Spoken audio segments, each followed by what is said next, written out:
This year is issue number 3 of the Mighty Morphin Power Rangers Teenage Mutant Ninja Turtles crossover. It picks up immediately from the end of the last issue with Shredder morphed into a corrupted version of the Green Ranger.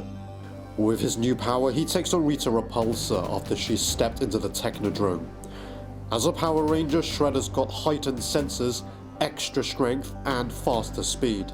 Rita and Shredder's short-lived battle comes to an end after the two powers clash, resulting in an explosion of energy. Shredder offers Rita the chance to work together for a limited time so that they can join forces against their enemies.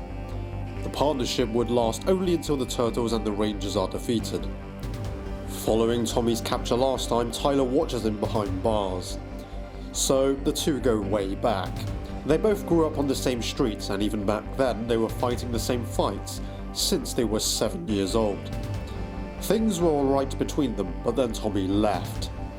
To be fair to Tommy, he didn't run away like a coward as usual. He got adopted and was therefore relocated.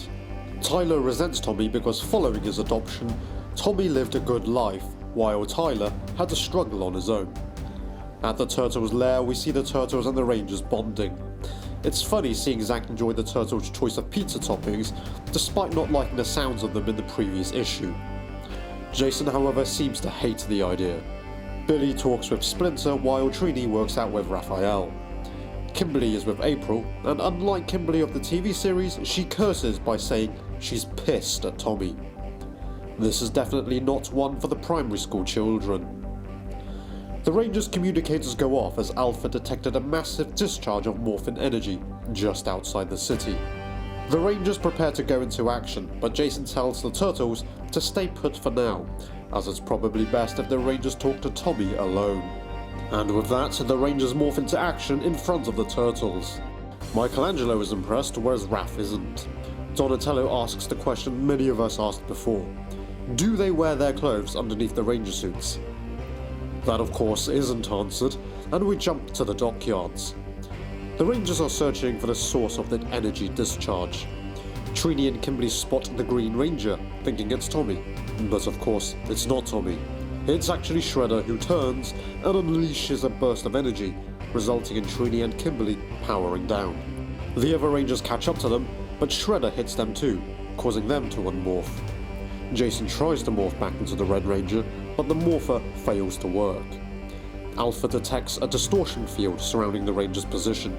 He's unable to teleport the Rangers away, and he can't establish a communication with the Rangers either, so Zordon gets Alpha to contact the Turtles instead.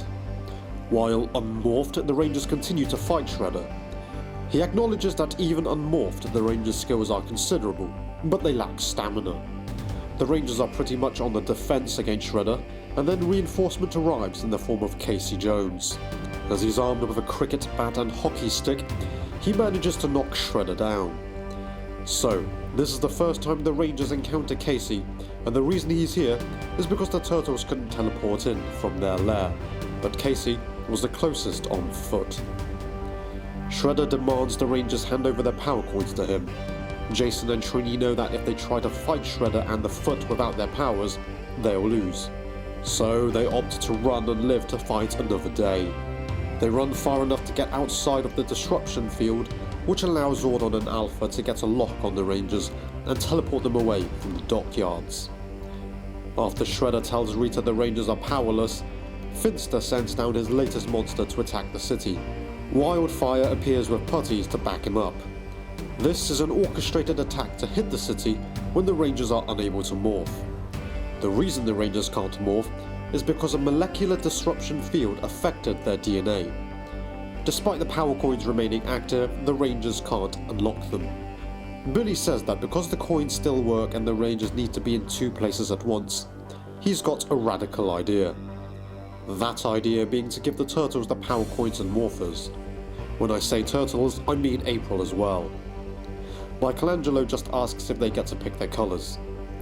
That's the end of issue number 3. This was rather fast paced, which is a good thing because there are only 2 issues left now. Shredder and Rita have formed a temporary alliance, and it already is proving effective as the Rangers were quickly stripped of their powers. It was good to see that they could still fight Shredder without their powers, even though they were headed towards a defeat if they chose to continue fighting. I would have liked to see the Turtles get in on the action, but having seen the Turtles been given the Rangers Morphers, I guess they'll have a lot of action in the next issue, and it's something I'm really looking forward to. If Wildfire ends up growing to giant size, will the Turtles or Rangers summon the Dinozords? And will the Turtles bring out their blimp? It'd be great to see both teams bring out their iconic vehicles.